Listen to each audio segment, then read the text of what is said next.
控球的时间很长的时候，你就可以跟别人聊天，就是这样，在这个机会，你就可以一场排球打下来，你可以认识很多人。对，所以其实现在目前就是同志社群搞了很多这样的一些运动小组，其实有一个很重要的目的，就是比如说广泛去交友，对，大家可以有这样的一个平台，相互进行一些交流。对，同时把兴趣爱好相同的一些人组织起来，他们可以从中找到一些志同道合的更好的朋友，对吧？对。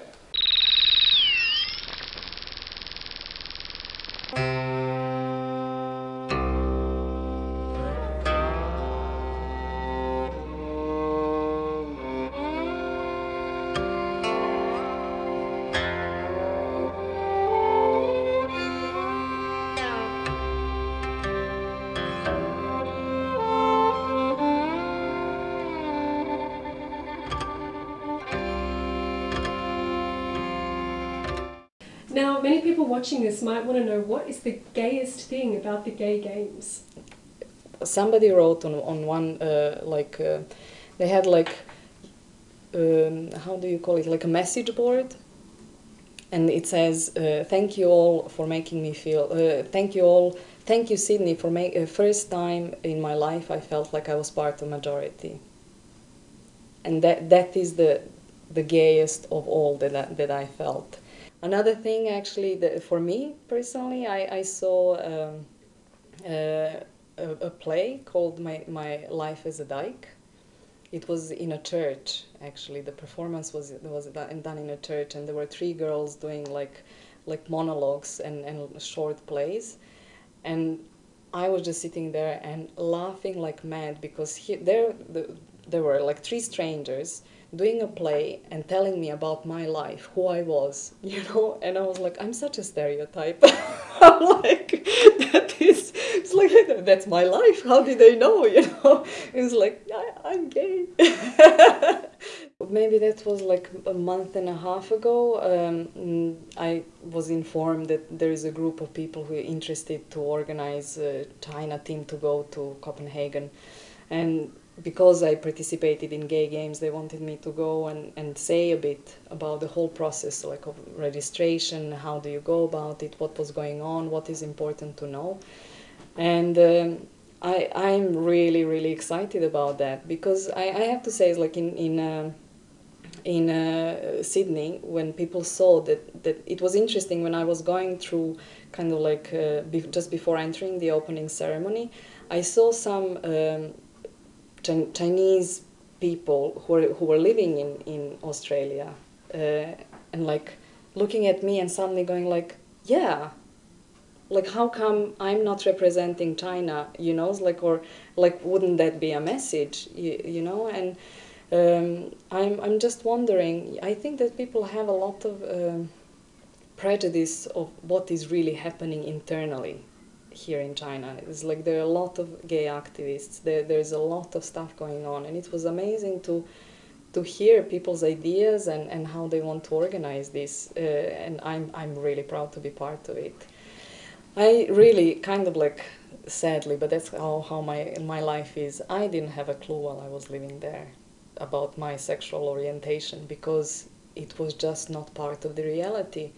It's like, I don't know if you heard of a story that kind of like Indians didn't really understand that people were coming from the sea. When they saw smoke on the sea, they couldn't comprehend, because for them that was impossible, and so it was very easy to attack.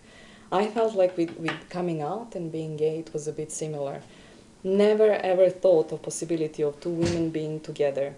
Heard of it, but like how it would translate for my life, no idea. A friend of mine was gay in my class, and he had to leave Yugoslavia at that time because his parents just couldn't cope with it. So it's a very, and somewhat still quite a homophobic environment. So I personally like blocked that part. Now looking back, I'm thinking like, well, I should have known much earlier, you know. Like, but anyway, my realization of me being gay came to when I came to China first time in 1990.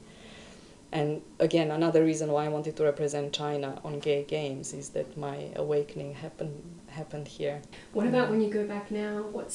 Are people accepting of your of your sexuality now? People that know, yeah, my friends, absolutely.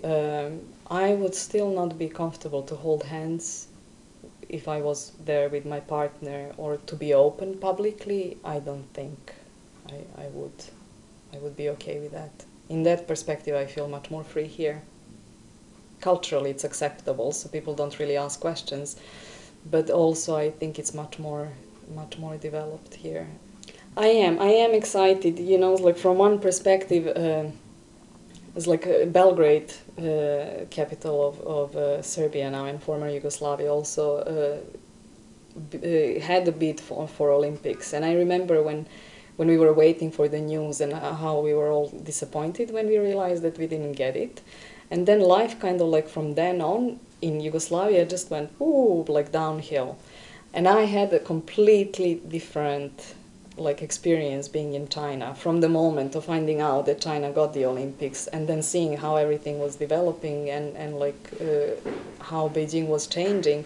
Now, of course, it's nice, you know, it's like you see the lifestyle, and it's all debatable. I mean, of course, some parts are being lost that people would like to hold on to, but it's change in general.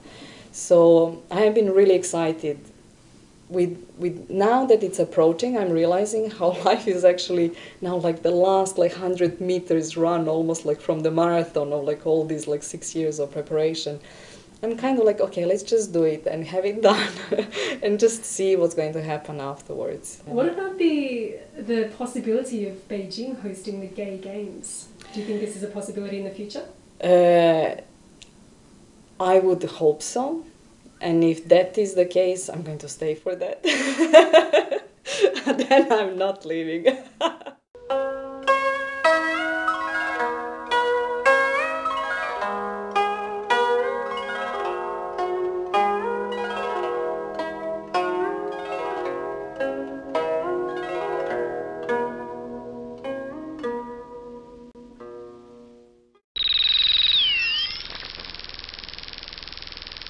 在北京本土这边呢，就有一个很知名的一个瑜伽活动小组。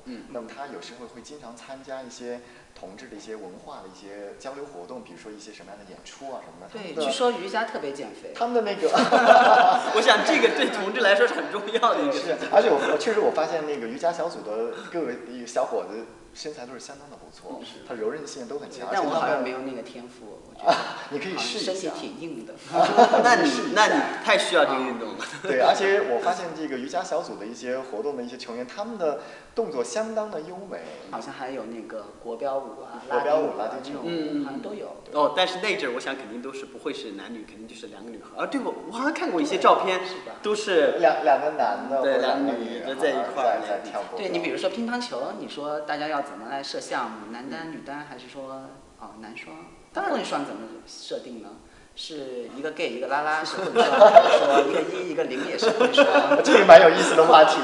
我觉得这倒真是好玩，就是你就按性别，如果说真的按的性别取向来说的话，你这样来划分这个项目。不过可能也许会有一定的难度啊，因为怎么来很具体的去划分？对，一切都很难界定，确实很难界定。可能报名的时候你要说清楚，可能那个表格是很复杂的，所以你说清楚了也不一定，也许一上床了就不一定了。